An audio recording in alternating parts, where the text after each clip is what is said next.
Hello friends, welcome to Gurukul Bytes. क्या आपको पता है कि जो डिस्कवरीज आज की मॉडर्न साइंस में ग्राउंड ब्रेकिंग मानी जाती हैं वो हजारों साल पहले हमारे वैदिक स्क्रिप्चर्स में लिखी गई थी। क्वांटम फिजिक्स से लेकर एटॉमिक थ्योरी तक वैदिक ज्ञान और मॉडर्न साइंस के बीच एक अनोखा सा कनेक्शन है। क्योंकि मैं एक साइंस चैनल चलाता हूँ तो ये मेरी ड्यूटी है कि मैं आपको सिर्फ सच्चाइयों से अवगत कराऊं और कोई भी झूठी या इरैशनल चीज़ों पे बात ना करूं। चलिए आज इस Vedic science versus modern science के डिबेट का एक फैक्ट एनालिसिस करते हैं in a more scientific way. Cross verification के लिए मैंने बहुत सारे वैदिक टेक्स्ट बुक्स के एक्सर्प्ट्स और ओरिजिनल कॉपीज के टेक्स्ट को डिटेल्स में ट्रांसलेट किया है और मैंने इस वीडियो में इंक्लूड भी किया जो आप आगे देखेंगे। नोबेल लॉरेट वर्नर हेजनबर्ग ने कहा था एक बार कि अगर कोई वेदास को समझता है तो क्वांटम फिजिक्स उसके लिए इतना अजीब नहीं होगा। क्यों? क्योंकि वैदिक फिलॉसफी पहले से उस रियलिटी से इंटरकनेक्टेड नेचर को समझ चुकी थी जो क्वांटम फिजिक्स के कॉन्सेप्ट से मिलता है, और इन्होंने वेदास में इसका बार बार वर्णन भी मिलता है। तो जो लोग वेदास का स्टडीज करते हैं उनके लिए ये बिल्कुल भी अजीब नहीं होगा। Observation shapes reality. Quantum experiment जैसे कि डबल स्लिट एक्सपेरिमेंट दिखाता है जिसमें कि ऑब्जर्वर के वजह से क्वांटम स्टेट्स जो है वो चेंज हो जाता है। इसी तरह वेदांता और अद्वैता फिलॉसफी भी दृष्टा मतलब ऑब्जर्वर की रियलिटी में भूमिका पर जोर देती है। उपनिषद का ब्रह्मण कॉन्सेप्ट कॉन्शियसनेस को फंडामेंटल रियलिटी मानता है जो मॉडर्न फिजिक्स के ऑब्जर्वर इफेक्ट से बहुत मैच करता है। स्क्रॉडिंजर का जो कैट और माया का जो ये इंटरकनेक्शन है वो भी एक बहुत ही इंपॉर्टेंट कोरिलेशन है। और स्क्रॉडिंजर ने तो ये भी कहा था कि जो उनके उनके उनके वो बुक्स हैं उनमें ये वैदिक रेफरेंस बार बार मिलता है माया का। मैं आपको दिखाऊंगा इस पे और भी डिटेल में कि एग्जैक्टली कैसे होता है।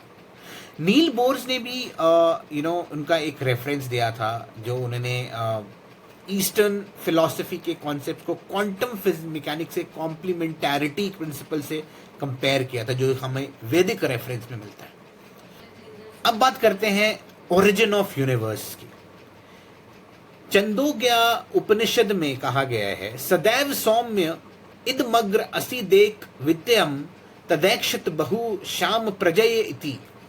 अर्थात हे सौम्य, ये सृष्टि केवल पहले एक ही था, अद्वितीय।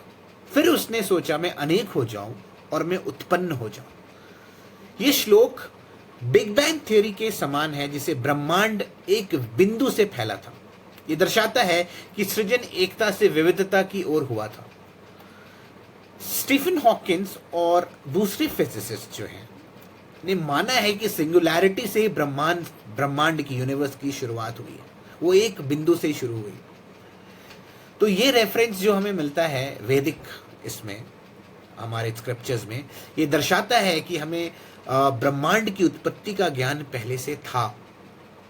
उसका जो इंटरप्रिटेशन है वो साइंस में आज वो बहुत ज़्यादा मेल खाता है उससे। दूसरा था एटॉमिक थ्योरी।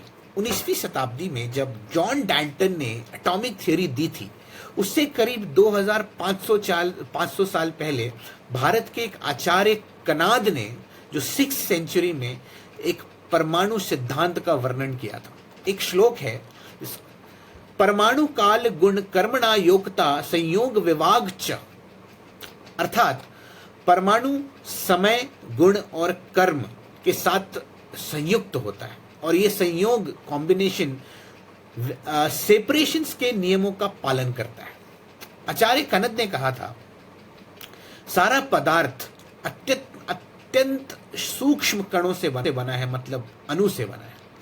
ये कण इनडिविजिबल होते हैं और विशिष्ट नियमों के तहत कॉम्बिनेशन करते हैं। हर पदार्थ में गति और ऊर्जा होती है। उन्होंने ये भी कहा था कि पदार्थ के भौतिक गुण उन परमाणु के संयोजन पर निर्भर करते हैं। जॉन डाल्टन की 1808 की एटॉमिक थ्योरी ने भी कहा था matter is made of indivisible atoms. आज के एटॉमिक क्वांटम और मॉलिक्यूलर मॉडल्स बताते हैं कि atoms do combine in fixed ratios to form molecules. ये सिद्धांत आचार्य कनाद पहले बता चुके थे। कार्ल सागन का एक टेस्टिमनी है, एस्ट्रोफिजिसिस्ट कार्ल सागन ने कॉस्मोस के बुक में लिखा था कि हिंदू के कॉस्मोलॉजी का जो टाइम स्केल है वो बाकी सब सिविलाइजेशन से ज्यादा साइंटिफिक और एक्यूरेट है। क्या आपको पता है कि जो स्पीड ऑफ लाइट है उसका ऋग्वेद में बहुत ही एक्यूरेट कैलकुलेशन दिया हुआ है। श्लोक इस तरह से है, तक्षुर देवहितम पुरुस्तात शुक्रम उक्रात पशेमा श्राद्ध शतम, अर्थात सूर्य की किरणें आधे निमेश में 2202 योजन की दूरी तय करती है। उस प्रकाश को नमस्कार। इसका कैलकुलेशन इस तरह से जाता है, एक योजन जो होता है वो 12 से 15 किलोमीटर के आसपास होता है और एक निमेशा जो होता है वो 16.7 मिली सेकेंड्स के बराबर होता है। जो फाइनल कैलकुलेशन आता है वो आता है 299,000 किलोमीटर्स पर सेकेंड। ये जो है, जो साइंस ने मेजर की है लाइट की स्पीड, वो सेकेंड से बहुत ज्यादा करीब है, बहुत मिलती है। तो ये जो है बहुत ही ज्यादा एक्यूरेटली ऋग्वेद में दिया गया था। तो ये दर्शाता है कि कैसे, मतलब ये सिर्फ कोरिलेशन नहीं है, बट ये एक तरह से ज्ञान था जो हमारे पास था और हमने उसको हमारे वेदास में पढ़ा है, हमने उसको मैनिफेस्ट किया है। तो दोस्तों, ग्रंथों की बातें जो हैं वो सिर्फ फिजिक्स और केमिस्ट्री तक ही सीमित नहीं है, इनका प्रभाव बायोलॉजी में भी, और कितना एक्यूरेट है अभी आपको ये अगले श्लोक में पता चलेगा। ये श्लोक है गर्भोपनिषद से।